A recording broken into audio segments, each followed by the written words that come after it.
let's do some equations of lines in point-slope form. Point slope. And this is different from from slope-intercept form. But they really are just two different ways of writing the same equation. We'll see that with a couple of examples. And you might remember that slope-intercept form were equations of the lines of the form y is equal to mx plus b. We did this in the last video, where m is the slope, b is the intercept, the y-intercept. That's why it's called slope-intercept. You have the slope and the intercept. In point-slope form, it takes the form y is equal to, or y minus y1, and I'll tell you what y1 is in a second, is equal to m times x minus x1, where the coordinate x1, y1 is a point on the line. That's why this is called point-slope form.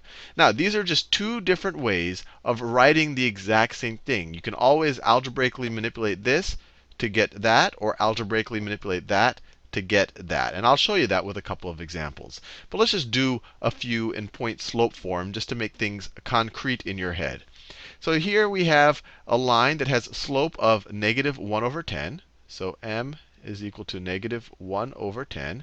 And it goes through the point 10, comma 2. So we can directly go to point-slope form. The point-slope form here, so let's get a point. A point here is the point 10, comma 2.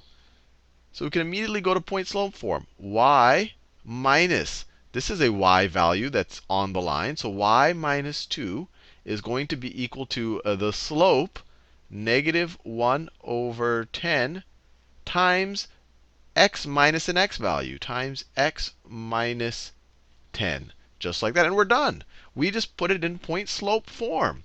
And there's two things I want to point out to you. Why this makes sense. And I also want to show you that this is equivalent to that. So the first thing is, why does this make sense? Well, all this is saying, if you divide both sides of this equation by that right over there, you get y2 over x minus 10 is equal to negative 1 over 10. Or you get the change in y between any point and 2, and the point 2, and the change over the change in x. So you get the change in y over the change in x for any point x, y on that line relative to the point 10, comma 2 is going to be negative 1 over 10. This is just the definition of your slope. Hopefully I don't confuse you there. I'm just showing you that this is just using the definition of the slope to create the equation of the line. Now, the other thing I want to show you is that this is completely equivalent to this. We can just algebraically manipulate this to get that. And let's do that. So this right here is the answer to the problem. But let's play around with it algebraically to get it in that form. So if we get y minus 2 is equal to, let's distribute the negative 1 over 10. So it's negative 1 over 10x. And the negative 1 over 10 times negative 10 is plus 1. Now we can add 2 to both sides of this equation. And you get y is equal to negative 1 over 10x plus 3. So just algebraically manipulating it, we were able to put it into slope-intercept form. So these two things are completely equivalent. Let's do a couple of more problems.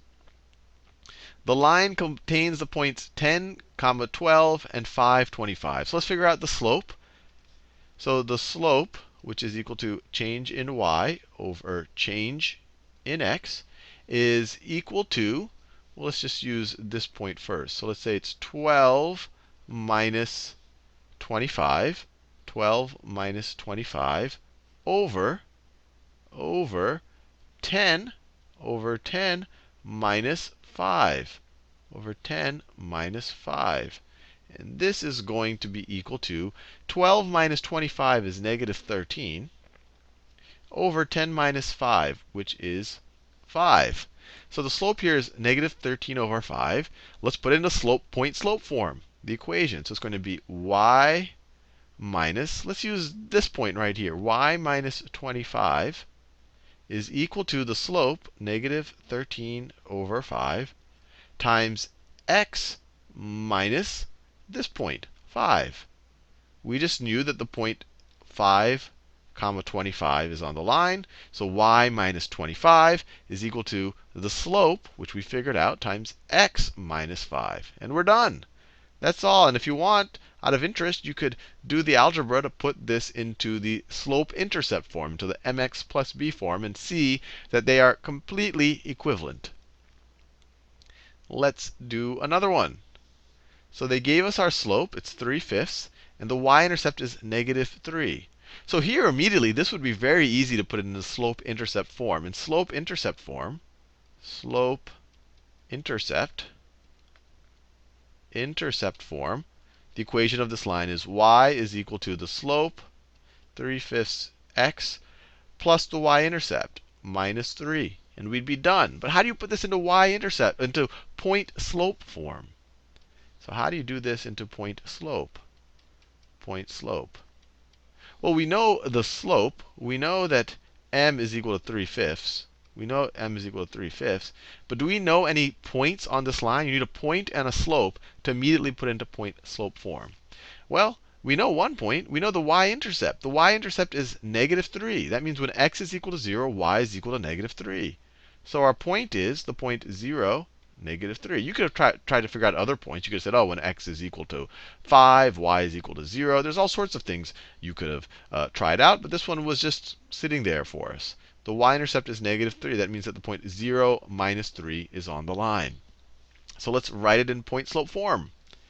Y minus this y value, so y minus -3 is equal to the slope, 3/5 times x minus this x value, this x coordinate, x minus 0.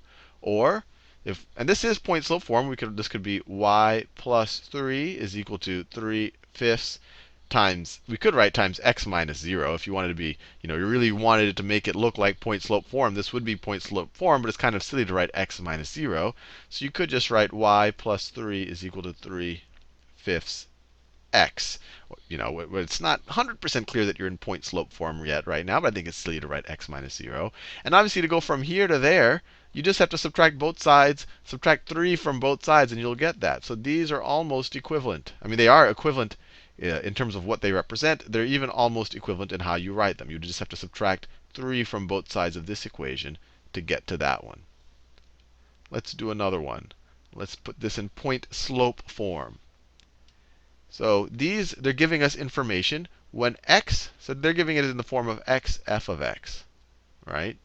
So in this situation, when x is -7, f of x is equal to 5. And this coordinate, they're telling us when x is equal to 3, f of x is equal to -4. So just like that, we can figure out the slope first. So the slope, which is equal to change in x over change in, change in y over change in x. So let's do this. It's -4 minus 5 over 3 minus -7. And this is going to be equal to -4 minus 5 is -9.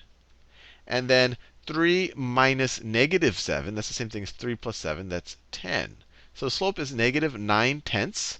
And so to put this in point slope form is really easy. Point slope form. Point slope form is just going to be y, let's do it this way, y minus, I'll color code it, 3 is equal to, I'll do this in back to the green color, is equal to, the slope is equal to -9/10 times x minus this coordinate, x minus -4. And then we can close it. So this is in point slope form. We obviously can simplify this negative a little bit, and we could rewrite it as y minus 3 is equal to -9/10 times x plus 4. And we are done.